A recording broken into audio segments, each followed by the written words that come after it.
Well, it is hard to imagine movies without music. Jaws, for instance, without those alternating two notes, or Star Wars without the menace of the Imperial March.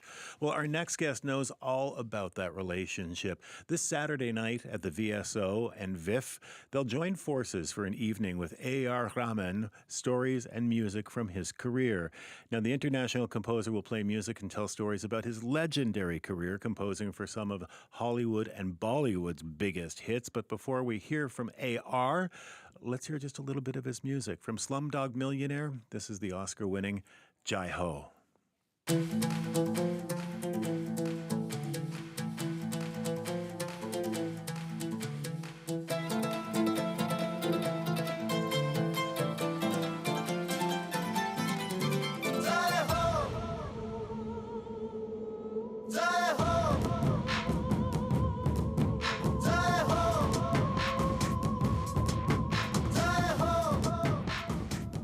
That is just a little taste of Jai Ho, composed by A.R. Rahman, and he's going to be at the Orpheum this Saturday night.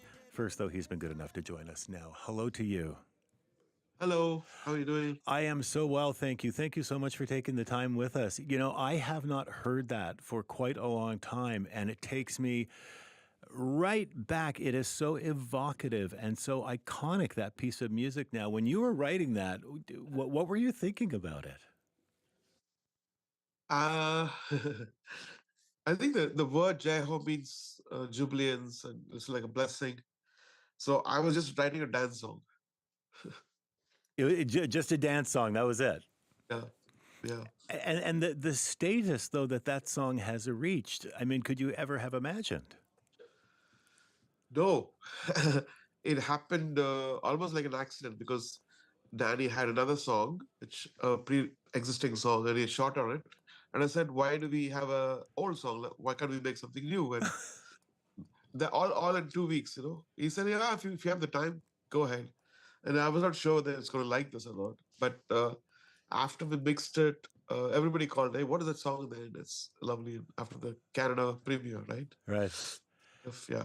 And when you say Danny, you're talking about Danny Boyle, obviously. Danny Boyle. Yeah. Yes, Danny Boyle. And that, I mean, you had been writing and composing before that. That though, I mean, that was your biggest break to that date, wasn't it? Yeah, because it won Oscars, Grammys, and all the BAFTAs and everything. So, what did I mean? What changed? I was going to say what changed after that, but I imagine everything changed after that for you. yeah, I think coming from India, approaching the whole world saw me different. And there is a kind of validation because of Oscars, definitely, and Grammys. People look at you differently. And of course, you have to keep up and even go more. It was more a responsibility than an honor, actually. Because everything after that you compose, I don't think this is Grammy worth. I don't think it's Oscar worthy. So you need to do the check, you know, tick the box. That is a good problem to have, you know, rather than fizzling out, not doing anything and just going by post laurels. I think it pushed me to think more wider and stuff like that. Yeah. Well, I was going to say that. I mean, you've taken home shelves full of the most prestigious international awards for your work. Obviously, that recognition is important. But you know, in your work, how do you define success? For me, I think success is to, you know, actually back in India, there is a particular phase for each composer. They say, oh, this composer stayed for 10 years and 15 years and 20 years and all this stuff. I personally feel like that's the kind of gaslighting trap people set on you, where you feel like they think that's what you are. So we have to, I personally felt like I should redefine what I am constantly, not for the sake of other people, for other people's validation, but to feel excited because I can. And just to change all the perceptions before, like to say, oh, this is what. So I keep doing young music. I do mature music. I do orchestral stuff, and also forming a beta band called Secret Mountain. If you go to Secret Mountain, A.R. Rahman, you can see the teaser for that. Or And of course singing, which people may not know you as a composer. yeah, singing happened like an accident because even now I feel like even though some songs have reached cult status, like Maa Tujhe Salam was almost like an alternate national anthem for India, where any jubilant thing happens in India or abroad, for Indians, they play that song. Maa Tujhe Salam.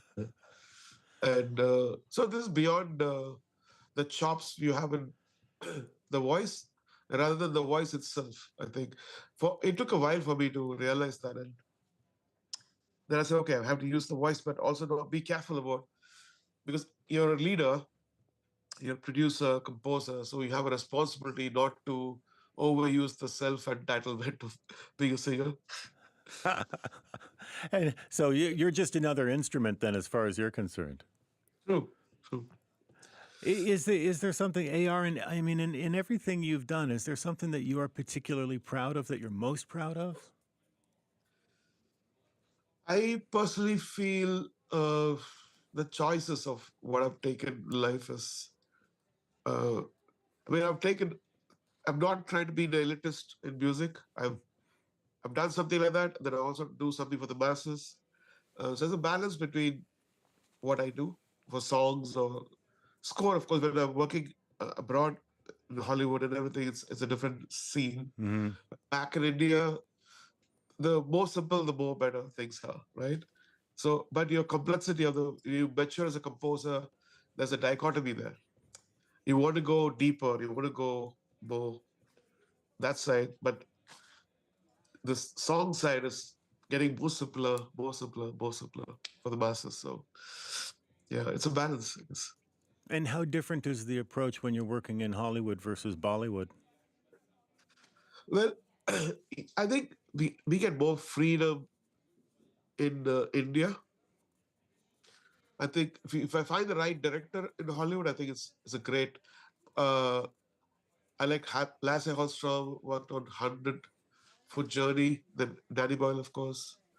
Bill worked with on the movie Pele. There's a lot of freedom on all these things. That worked with Mr. Majidi, who's called Messenger of God. All these actually had a lot of responsibility and freedom, which I love having. Yeah. This event on Saturday is being billed as a custom-made celebration, blending stories and song. What does that look like? What does that sound like?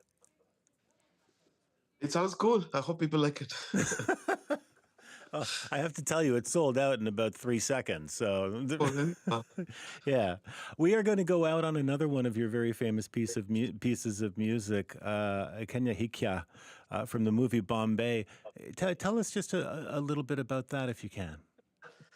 This song is but the movie is from 1995. It's two kind of religious people getting married, Hindu and Muslim. So I didn't know what it was.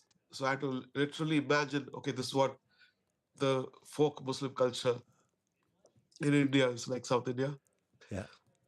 So, but it's nothing like that exists. It was created. More Indian/Bulgarian kind of a chant in the beginning, and rock-based melody for the female singing. You can hear it. AR, it is such a pleasure to meet you. Thank you so much. And I know everyone who was lucky enough to get tickets is very excited about Saturday night. Thank you so much. All right, bye. Bye-bye now.